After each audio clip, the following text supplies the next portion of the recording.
एक बार बाबा साहब भीमराव अंबेडकर जी के बारे में लॉर्ड लिंथ्यो ने कहा था, अकेला भीमराव अंबेडकर 500 ग्रेजुएट के बराबर है। बाबा साहब भीमराव अंबेडकर जी ने 18 डिग्रियां हासिल की। MA, PhD, MSc, OSc, D.Litt, LLD, बार एट लॉ, यह मुख्य डिग्रियां थी। निसंदेह बाबा साहब भीमराव अंबेडकर एक बड़े विद्वान थे, इसमें कोई शक नहीं था।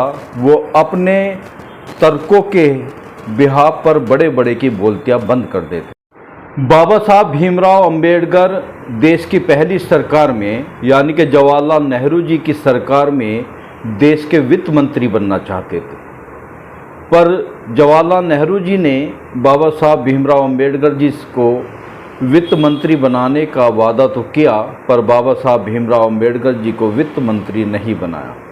बाबा साहब भीमराव अंबेडकर वित्तीय अर्थव्यवस्था के विश्वविख्यात वैज्ञानिक थे।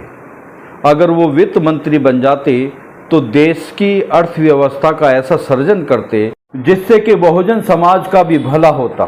अंग्रेजों के समय में हमारा देश लगभग चीन के बराबर था। अगर हमारा देश परम पूज्य बाबा साहब भीमराव अंबेडकर जी के हाथ में होता तो आज हमारा देश USA के बराबर, यानी कि अमेरिका के बराबर हो गया होता।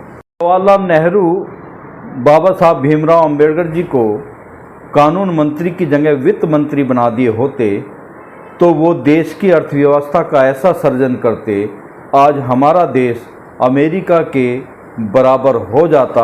और बाबा साहब भीमराव अंबेडकर जी की काबिलियत एक विद्वान के रूप में थी। अगर हमारे देश के नेता बाबा साहब भीमराव अंबेडकर जी की काबिलियत को पहचानते और उनकी काबिलियत का फ़ायदा उठाते तो आज हमारा देश महान शक्ति होता, महान राष्ट्र होता। पर बाबा साहब भीमराव अंबेडकर जी की काबिलियत इस देश की जाति व्यवस्था में इलझ कर रह गई। जय हिंद, जय भारत।